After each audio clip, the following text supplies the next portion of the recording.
What is going on, guys? Samuel One World from Sam Raimi here, back with another top 10, and with Spider-Man Far From Home coming out very soon.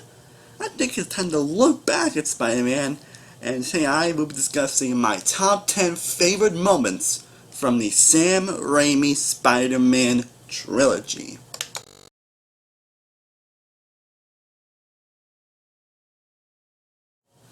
Now, if you've been following my channel for a while, most people know that I am a huge Spider-Man fan. Like, he's probably my favorite Marvel character, but he's probably my favorite superhero of all time.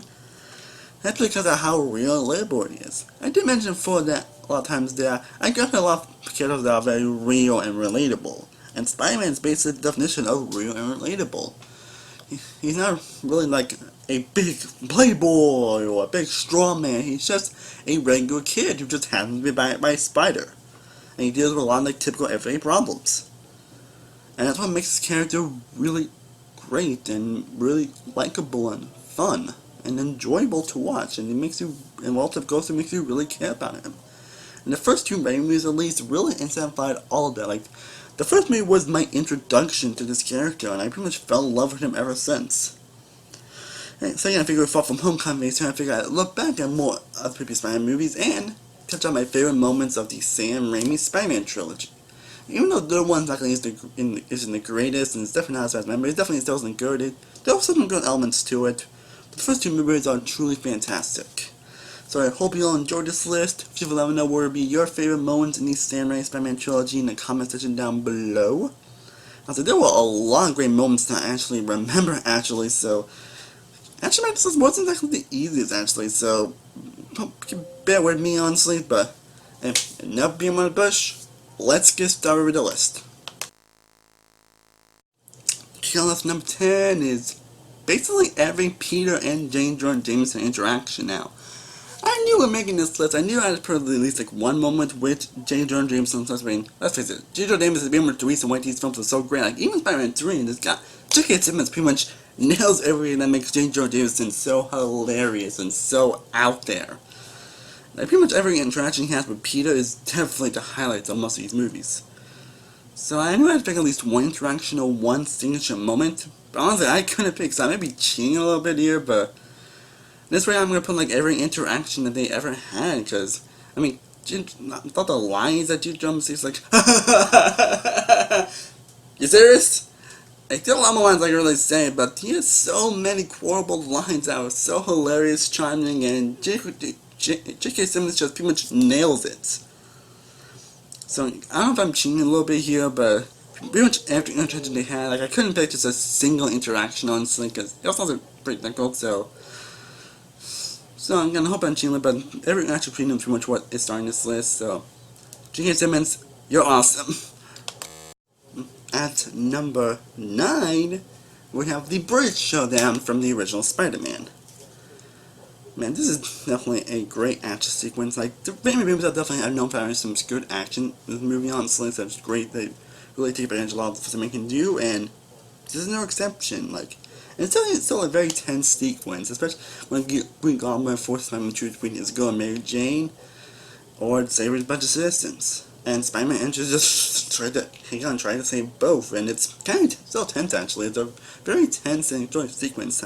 But then, of course, you also got like through music playing, see Peter like trying to hang on, trying to save these people. You got like great line delivery with Green Goblin. Like, Willem Dafoe pretty much nails Green Goblin here, and he pretty much does. Basically, from the sound design, the music, Peter just. This scene is definitely great. Probably not the only action sequences on this list, but all the action here is, pretty much all these movies are pretty much great, and this is no exception. At number 8, we have the Doc Ock experiment gone wrong from Spider-Man 2. Now, Green Goblin is a great villain. I love Green Goblin, but Doc Ock here, I really truly love. Like Alfred Malone, I believe, who plays him, does a fantastic job in this role, and he's definitely probably the most impactful villain in this entire trilogy. Like, you actually do feel the struggles, you actually do feel everything it's going through. Like I mentioned, a lot of the best villains are the ones that feel sympathetic. And here, that's no exception. So they're trying to just experiment thing, then just goes crazy. Like he's even trying to demonstrate and just goes like haywire. Number 7 is his sacrifice in Spider-Man 2. And as I was saying, the best villains are the ones that don't really feel like villains, and Doc Ock is no exception to that rule. As they see a lot of the pain, a lot of the stuff that he had them going through. And he ends up realizing the error of his ways. Then you see people like taking out his mask and like trying to discuss him how the reactor destroyed it and said he couldn't, and then Doc Ock basically just goes in and sacrifices himself to save the world. And it's actually kind of sad because you do feel a lot for Doc Ock here. You pretty much feel a lot of the movie. He definitely isn't someone who's definitely a bad guy, but he's not really a bad guy. So it's kind of sad when he ends up buying the dust. But you know he did it, save the city and all that, and the music playing and sound design and everything makes the scene just so emotional. And I still almost get teary every time this happens. And Alpha does a fantastic job here, and he definitely needs to be more praise for the performance here. I don't think he gets enough praise, honestly. Like, Kato, yeah, but for performance, man. But yeah, his sacrifice, really touching, really emotional, and so well earned for all this character I went through throughout this movie. Speaking of emotional, at number 6, we have the I'm Spider-Man No More sequence in Spider-Man 2. Now, one of the big things in Spider-Man 2 is basically we see Peter kind of losing his powers, and like basically one of the things that makes Spider-Man 2 so great is that people tend to like beat down on him or push him down. Like I know it's pretty much like too hard, but again, that's what makes Peter so relatable and what makes you really do care about him. Like, it doesn't like feel earned or rushed or anything. You don't just like feel bad for Peter. It isn't like jammed down your head like. I can't do one trip, but it isn't like jammed over your head. Like, it's because that he basically just an everyday person for everyday problems. Basically, goes everything a lot of superheroes go through, and he doesn't want to be like Spider-Man anymore after everything he went through. Especially after he just lost his power. It's like he can't like, which yeah, it feels earned, and you can definitely see where this character is coming from. Of course, the sequence to talk about is definitely the sequence he has is the sequence in the car he has with Uncle Ben with his nation, and of course Tom says, I'm Spider-Man no more. Like I know a lot of people tend to hate on Tom Maguire, even though I have no idea why. The thing went so that line pretty much simplifies that he is an incredible actor. And you can really do feel the emotion that's going through, and this question has Uncle Ben is pretty touching and very emotional. And you really do feel a lot for this sequence. Again, the thing that I always went through, it makes it even more heartbreaking. I mean, of course, you all know who's going to end up being Spider-Man again, but that doesn't make it any less heartbreaking. And speaking of Uncle Ben, coming in number 5, starting top 5 is his death in the original Spider-Man. And I suppose one of the things that caused Spider-Man to basically be Spider-Man is basically the death of his Uncle Ben. That's basically why Spider-Man becomes Spider-Man in the first place, is because of his Uncle Ben's death. And it comes into like another scene that I will get into later. It's basically like after that wrestling match, and then we see basically a thief run away, and then he runs, and he basically sees his Uncle Ben just on there, and he's like, no! And he like basically, again, this also demonstrates that Tony Maguire is a great actor, and the emotion he plays for this scene, like, it's pretty powerful, actually. And seeing that what happened later on, which again I will get into later, it's really sad, and it's a moment that still gets me to this day, and you really do feel the emotion out of that Peter's face, especially to think could have stopped that thief, but yeah, no, and that's what really inspired him to become Spider-Man in the first place. It's a moment that's still inspirational and yet pretty powerful. Like his death still hits like a ton of bricks. Coming at number 4, we have, of course, the moment he has in the car when Uncle Ben says, with great power comes great responsibility. Definitely a line a lot of people still hold and say to this day, like, and it's for a reason, it's a great line, like see Uncle Ben and Peter kind of talking in the car and all that, and you see Peter's going to do a line, doesn't know like what's going on, but of course that line, Peter, great power comes great responsibility. And he definitely takes that line seriously in another scene that I will get into in a little bit.